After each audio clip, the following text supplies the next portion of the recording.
le prince Charles a renforcé ses responsabilités royales lors du sommet historique sur le climat de la COP26 lundi, prononçant un discours fort et pragmatique aux délégués alors qu'il remplaçait la reine. La reine a raté une série d'engagements royaux ces dernières semaines à la suite des ordres du médecin de se reposer. Mais son fils aîné et héritier du trône, le prince Charles a intensifié ses responsabilités en réponse, à la tête du contingent royal au sommet tant attendu sur le climat COP26 à Glasgow cette semaine. Le futur roi a prononcé un discours poignant, exhortant les dirigeants mondiaux à trouver des solutions pour lutter une fois pour toutes contre le changement climatique. Lundi soir, la reine a transmis un message enregistré aux délégués à Glasgow alors qu'elle se reposait dans sa maison du château de Windsor. Mais c'est le prince Charles qui a prononcé le discours d'ouverture du sommet devant un auditorium bondé de délégués. Le discours de Charles était l'un des thèmes du partenariat, alors qu'il appelait les dirigeants du monde à trouver des moyens pratiques de surmonter les différences. Le commentateur royal Richard Fitzwilliams a déclaré que le discours du prince Charles était pragmatique dans son discours. Fitzwilliams a déclaré, le prince de Galles a prononcé un discours fort et succinct à la COP26, après celui du G20 où il a également évoqué les défis environnementaux auxquels nous sommes confrontés. Ce qui était particulièrement significatif, c'était son ton pragmatique dans son insistance sur la nécessité d'un partenariat avec le secteur privé pour sauver la planète pour les générations futures. Il a évalué son coût en milliers de milliards, mais a déclaré qu'il s'agissait d'un partenariat entre les gouvernements et l'industrie, ce dernier devant être sûr de pouvoir compter sur le soutien continu du premier.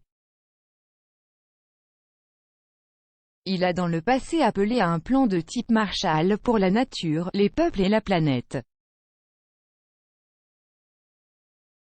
Le discours du prince Charles a également souligné son propre engagement à lutter contre le changement climatique dans son travail philanthropique. Monsieur Fitzwilliams a ajouté, comme il l'a rappelé à ses auditeurs, il a également, dans sa Terra Carta, fait la promotion de la durabilité et a spécifiquement tendu la main aux entreprises. Pour lui, le résultat de la COP26 à Glasgow représente l'aboutissement d'un demi-siècle de campagne en faveur de l'environnement. Il a exhorté le monde à être sur un pied de guerre face à l'ampleur de la menace du changement climatique et de la perte de biodiversité. Le prince Charles a longtemps fait campagne pour la nécessité de lutter contre le changement climatique et de protéger le monde naturel. Il a suivi les traces de son défunt père, le prince Philippe qui discutait de nombreux problèmes d'aujourd'hui des décennies avant qu'ils n'apparaissent. Charles a également transmis sa passion pour l'environnement à son fils aîné, le prince William, qui a lancé son premier Prix Shot Prize le mois dernier.